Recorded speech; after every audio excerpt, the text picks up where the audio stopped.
Baik, selamat datang teman-teman semua di tutorial Fisika Inti dan Partikel 2. Nah, untuk bagian pertama ini, saya akan menjelaskan terkait dengan peluruhan alfa, sekaligus sedikit mengulang terkait dengan rumus massa semi empiris yang sudah pernah dipelajari di Fisika Inti dan Partikel 1.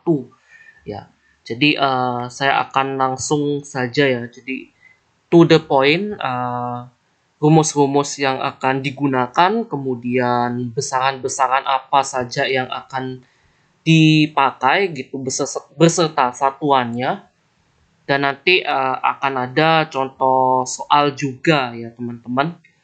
Oke, jadi sebelum masuk ke peluruhan alfa, apa itu peluruhan ya? Jadi peluruhan ini terjadi apabila suatu inti itu bersifat tidak stabil ya. Nah, karena dia ya bukan karena dia aja sih, karena pada hakikatnya segala hal di alam semesta ini selalu berusaha menuju ke keadaan yang stabil ya. Maka inti yang tidak stabil itu akan mengalami peluruhan menjadi inti yang lebih stabil, dan di dalam proses peluruhan tersebut ia akan memancarkan atau melepaskan suatu partikel ya. Dan jenis-jenis peluruhan itu bisa dibedakan berdasarkan jenis partikel yang dikeluarkan ketika mengalami peluruhan. Contohnya peluruhan alfa ya, berarti dia akan mengeluarkan partikel alfa selama proses peluruhan tersebut ya. Nah, partikel alfa sendiri itu bisa disimbolkan sebagai alfa ya, alfa 42, jadi nomor masanya 4, nomor atomnya 2. Nah, kebetulan juga partikel alfa ini memiliki kemiripan sifat dengan partikel atau unsur helium ya. Nah, kemudian peluruhan yang kedua adalah peluruhan beta. Maka dia memancarkan partikel beta dengan nomor massa 0, nomor atom min 1 ya. Beta 0 min 1, atau partikel beta ini bisa yang lebih sering dikenal sebagai elektron ya. Kemudian yang ketiga adalah partikel peluruhan gamma. Dia memancarkan partikel gamma, di mana partikel gamma ini tak lain tak bukan adalah foton. Nah, pada kesempatan kali ini saya akan lebih dalam terkait dengan alfa gitu. Nah, partikel alfa ini dia memiliki beberapa ciri khas gitu.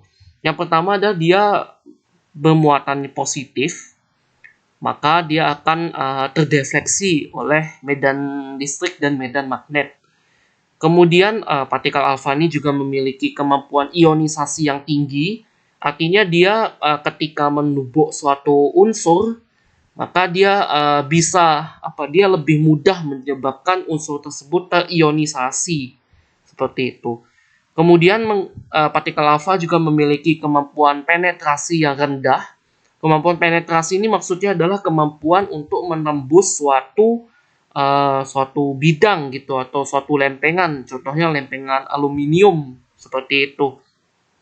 Nah, kemudian partikel alfa ini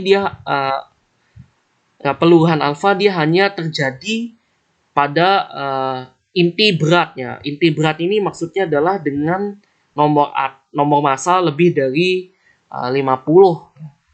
Sedangkan untuk partikel atau inti yang ringan, mereka biasanya hanya mengalami peluruhan beta atau peluruhan gamma. Ya, seperti itu. Kemudian untuk reaksi peluruhan alfa itu jadi dituliskan secara sederhana sebagai berikut ya. Jadi X-aset itu adalah inti induknya atau parent. Kemudian dia meluruh menjadi inti Y, yaitu inti anak, dengan nomor atom Z-2, nomor massa A-4, ditambah 1 partikel alfa. Ya, seperti itu. Kemudian besaran pertama yang pasti sering dicari ketika kita membicarakan peluruhan adalah energinya. Jadi bagaimana sih cara menghitung energi peluruhan alfa atau Ki alfa? Jadi ini diambil dari buku Meyerhof ya, persamaan 4.78. Ya, jadi Q alpha sama dengan MP min MD plus MA kali M alpha kali C kuadrat. Di mana MP adalah massa parentnya, MD massa daughternya, dan M alpha massa partikel alfanya. Dan ini ketiganya dalam satuan U. U ini adalah unit massa ya. Jadi satuan massa atom ya. Kalau dalam bahasa Indonesia, di mana kita sebenarnya bisa mengkonversi ini ya, jadi U dikalikan C kuadrat ya. Jadi UC kuadrat itu kita bisa konversikan ke dalam elektron volt. Ya, jadi 1 UC kuadrat itu sama dengan 931,5 MeV. Ya. Nah, tentu saja kita harus berhati-hati ya dalam penggunaan satuannya. Jadi jangan langsung asal menaruhkan satuan di sini. Jadi misalnya MeV tapi kita nggak tahu maknanya gitu. Ya, jadi semuanya ada aturan konversi ya. Jadi kalau misalnya teman-teman mau bekerja dalam U dulu kemudian dikonversi ke MeV boleh, atau misalkan semuanya dijadikan MeV langsung itu juga boleh ya. Jadi kalau misalkan mau dijadikan MeV semuanya, maka nanti ya dia akan berubah, persamaan ini akan berubah menjadi Q alpha sama dengan MP min MD plus M alpha. Nah, ini cukup jika ingin langsung semuanya dalam MeV ya. Oke, ini satuannya MeV.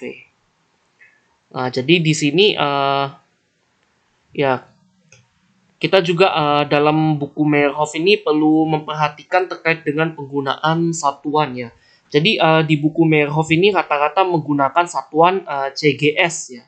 Nah, satuan CGS ini terkenal dengan unit naturalnya gitu, atau natural unit, di mana dianggap C dan H bar itu sama dengan 1. Nah, ini berbeda dengan SI ya. Kalau SI itu kan nilai C sama H bar itu kan tidak sama dengan 1 ya. Jadi ada nilainya ya.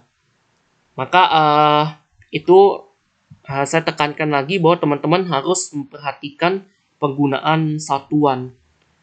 Oke, seperti itu. Maka dalam satuan CGS dia biasa dituliskan 1U sama dengan 931,5 MeV. Nah, di sini C-nya, C kuadratnya hilang ya. Seperti itu. Oke, kemudian sebelum kita lanjut, mungkin teman-teman bertanya, dari mana sih kita mendapatkan nilai MP, MD, dan M alpha? Ya, sebenarnya ada dua cara ya. Dua cara untuk memperoleh nilai massanya. Yang pertama adalah dengan bertanya kepada Mbah Google gitu. Tinggal kita searching, misalkan kita ingin mencari massanya helium, ya sudah, berarti the mass of helium nanti akan keluar. Itu sekitar 4,00 sekian U gitu. Atau ada besaran lain gitu yang dalam MeV gitu. Ya, itu simpelnya dengan mencari di Google. Tapi kalau dalam mata kuliah ini ya teman-teman diwajibkan untuk mencari dengan cara satunya lagi ya, bukan cara gampang. Nah, cara satunya lagi adalah rumus massa semi empiris ya. Oke, ini sepertinya ada sedikit kendala ya. Oke, mungkin kita berpindah layar dulu. Ya, jadi ini saya sudah membuatkan sedikit program untuk menghitung rumus massa semi empiris. Nah, ini ya. Jadi ya mengulang sedikit, untuk mencari massa semi empirisnya kita akan mencari energi ikat totalnya dahulu ya, sebagai fungsi A dan Z gitu. Nah, ini saya tidak akan menjelaskan lebih dalam gitu. Nah, teman-teman harusnya sudah paham. Nah, ini ada beberapa parameter energi dan biasanya dipakainya ya, saya lebih suka memakai yang bagian atas ya. Tapi kalau teman-teman ingin menggunakan bagian bawah juga silahkan gitu. Ini ada sedikit ilustrasi untuk tabel, untuk grafiknya gitu. Kemudian ya, ini adalah rumus massa semi empirisnya. Jadi B total itu sama dengan Z dikali MH. MH adalah massa proton, itu 1,0073 U. Kemudian N dikali Mn, di mana N ini jumlah neutron. Jumlah neutron kan sama dengan, ya, jumlah neutron ini, N ini adalah sama dengan A min Z, ya. Dan Mn itu adalah massa neutron yang sedikit lebih berat daripada proton. Kemudian MaZ tadi adalah massa semi empiris, ya. Dan persamaan 2115, nah ini ada C kuadratnya, ya. Nah, kalau misalkan kita ingin mengubah, ya, supaya menjadi M sama dengan apa gitu, dan dalam satuan MeV, ya, bisa tinggal diputar saja, ya. Jadi MaZ itu sama dengan ZMH plus Z plus NMN min B total, ya. Ini dalam satuan MeV. Nah, ini saya sudah tuliskan konversinya untuk massa proton dan massa neutron, ya. Untuk konversinya seperti ini.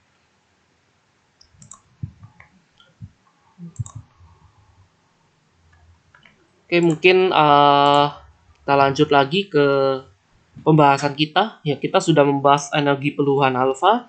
Kemudian bagaimana dengan energi kinetik alfa dan energi kinetik inti anak, ya.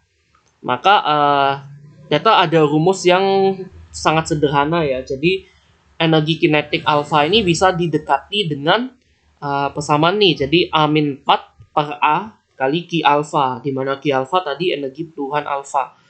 Ya, sedangkan TD itu energi kinetik inti anak, itu bisa apa ya? Itu sama dengan M alfa per MD kali T alfa. M alfa sama MD bisa dicari dengan rumus massa semi empiris.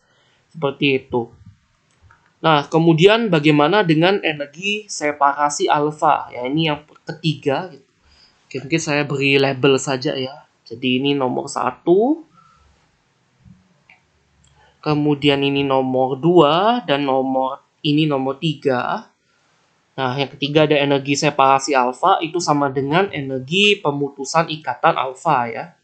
Nah, itu bisa dicari melalui ini, ya. Jadi persamaannya adalah jadi selisih antara jumlah energi ikat total dari inti anak dan partikel alfa dengan energi ikat total dari induknya gitu. Nah, atau persamaan ini bisa diubah ke dalam bentuk M. Dalam bentuk massa ini sama saja. Ya, hasilnya akan diperoleh seperti ini.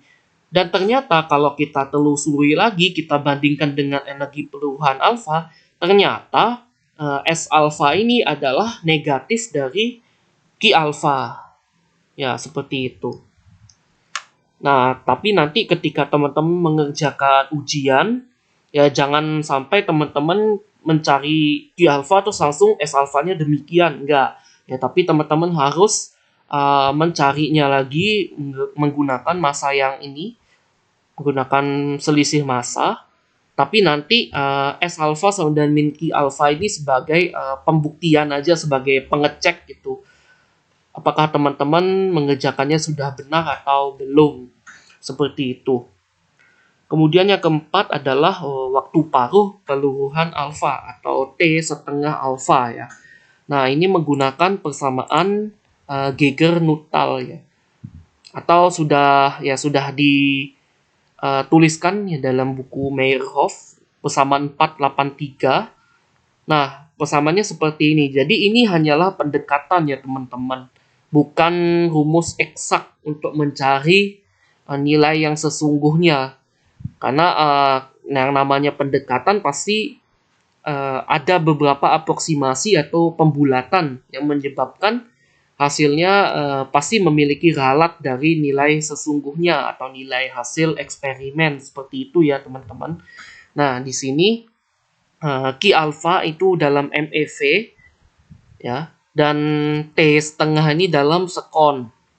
Kemudian A dan B ini adalah suatu fungsi set, ya. Setnya adalah set daughter, ya. Nah, ini perlu diperhatikan, bukan set parent tapi setnya daughter. Seperti itu. Nah, kemudian kita kan ingin mencari T setengah ya. Nah, kita ingin mencari T setengahnya aja, tapi persamaan 4.83 ini dia masih dalam bentuk log T setengah. Nah, bagaimana caranya gitu? Ya, kita gunakan saja analogi yang simpel ya. Jadi kan teman-teman sudah biasa berhubungan dengan len ya. Len atau log natural. Nah, log natural ini sebenarnya adalah ya. Nah, kalau len misalnya len x ya. Nah, len x ini sebenarnya kan sama dengan log x ya. Dengan ini bilangan natural ya, 2,71 sekian.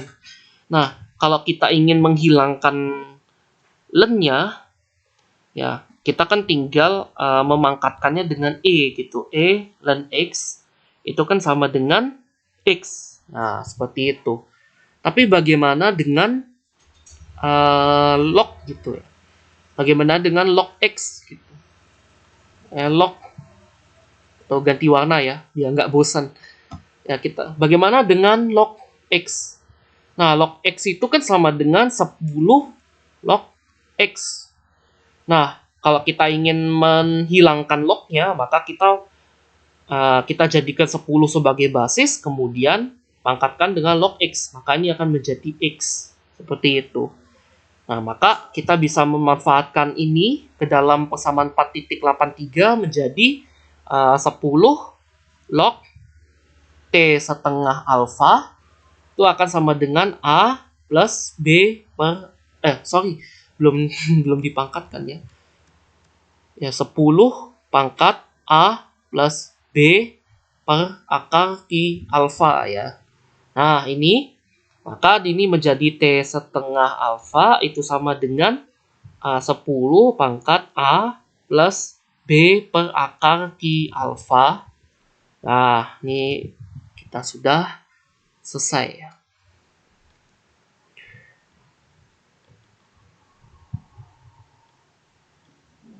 Ya, ini ya. Jadi ini persamaan yang bisa teman-teman gunakan besok. Oke. Nah, kemudian yang berikutnya adalah konstanta peluruhan alfa. Ya, jadi kalau kita berhasil menemukan waktu paruhnya, kita bisa juga menemukan konstanta peluruhan alfa, yakni dengan mengambil ini ya. Jadi lambda alfa sama dengan len 2 per T setengah. Seperti itu. Sedangkan waktu hidup dari partikel alfa itu adalah T alfa sama dengan 1 per lambda alfa yang ini. Maka kita juga bisa tuliskan dalam T setengah per len 2 ya, terbalik ya. Kebalikan dari yang di atas. Ya, ini tadi sudah nomor 4 ya. Nah, ini ya mohon maaf ini ada sedikit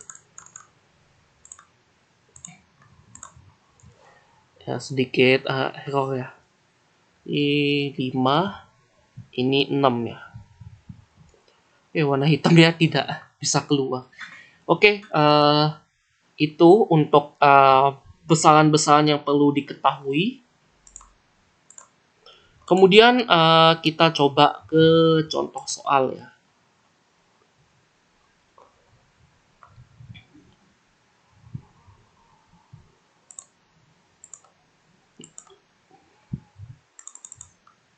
Oke, kita coba ke contoh soal. Nah, sekarang kita misalkan punya suatu unsur atau inti yang tidak stabil, Pu 23894 ya. Jadi nomor atomnya 94, nomor masanya 238 ya. Nah, bagaimana kemudian apa saja yang perlu kita cari? Jadi saya soalnya mencari Q alfanya, kemudian mencari energi separasi alfanya. Kemudian apalagi? Energi kinetik alfanya berapa? Dan terakhir, waktu paruh alfanya. Nah, ini dicari. Ya, misalnya ini adalah soalnya.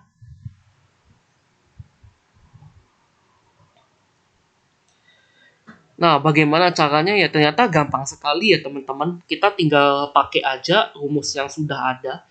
Nah, tapi sebelum itu kita definisikan dulu ya reaksi peluruhannya. Nah, jadi berdasarkan ini ya, reaksi ini kita bisa menuliskan menjadi, nah Pu ini dia akan meluruh menjadi uranium ya. Uranium dengan nomor atom 92 dan nomor masanya 234 ya. Tambah sama partikel alfanya sendiri, berarti 2 alfa 4. Nah, jadi ya untuk nomor 1 kita langsung aja ke jawabannya ya.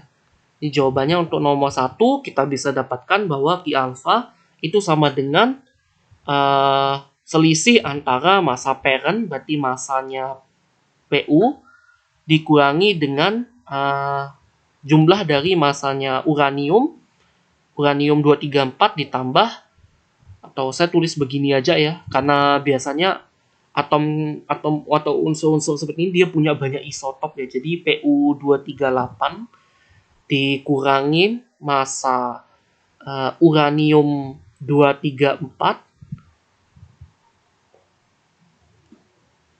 Kayaknya masih kurang bagus ya. Gimana ya penulisannya biar lebih enak. Yaudah deh begini aja, 234. Nah, seperti ini dikurang massa U ini 238. Sorry. 238. Ini U234 plus M alpha ya. Kalau M alpha kita nggak usah menuliskan nomor masanya karena pasti 4 ya. Nah, kemudian ya kalau kita bisa mencari rumus menggunakan ini dengan kalkulator, tapi saya sudah punya program ya untuk mendukung kita. Jadi ya ini saya sudah membuat program, nanti teman-teman bisa mengecek ya. Jadi ini saya sudah buat dia lebih sederhana. Tinggal masukin input nomor ya, input setnya, nomor atomnya. Jadi ini nomor atom induk ya, ini 94 ya. Kemudian nomor masanya 238 dan dia langsung ngeprint hasil untuk Q alpha dan S alpha ya. Dan ternyata sesuai ya.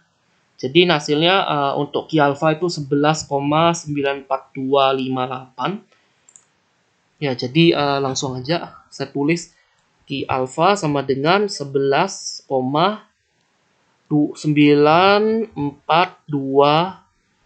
ya, 942 aja ya. Ini dalam satuan MeV gitu.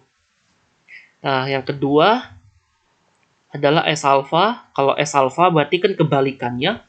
Berarti Mu234 plus M alpha dikurangin MPU 238 dengan S alpha sama dengan min 11,942 MeV.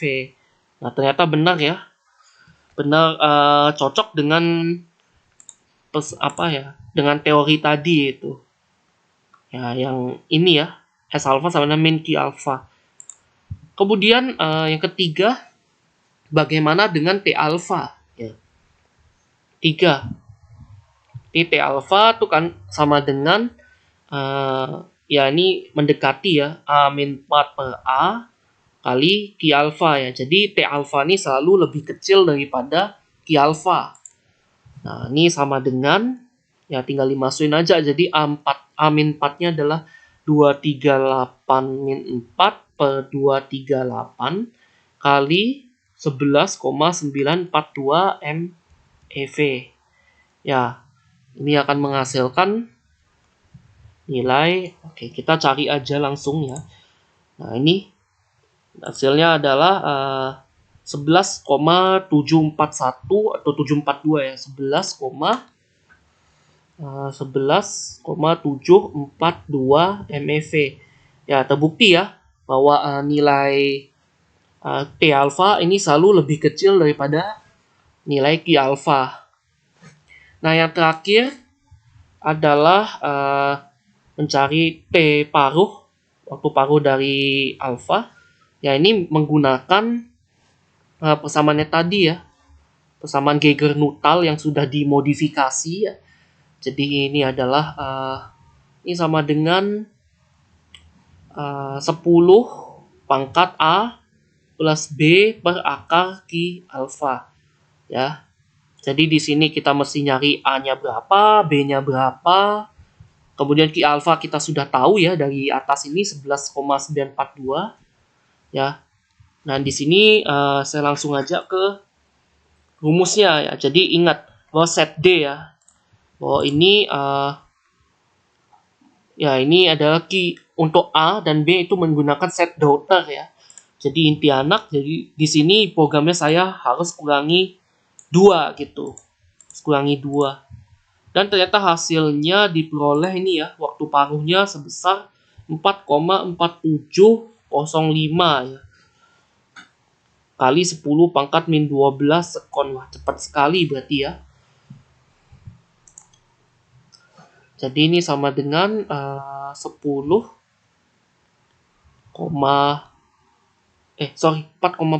ya.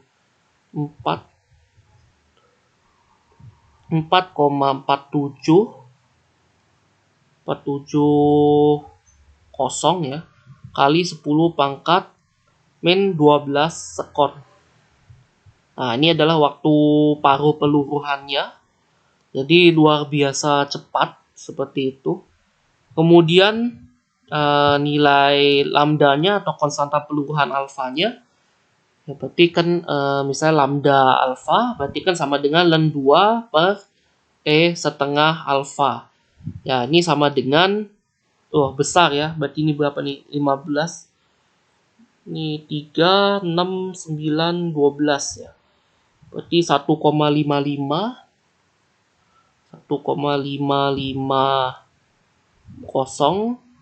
kali 10 pangkat 10 pangkat 11 sekon pangkat min 1. Ya, inilah contoh cara mengerjakan soal untuk peluruhan alfa. Ya, mungkin untuk video kali ini cukup sampai di sini. Mohon maaf bila ada kesalahan kata dan kekurangan. Terima kasih atas perhatiannya dan sampai jumpa di tutorial bagian kedua.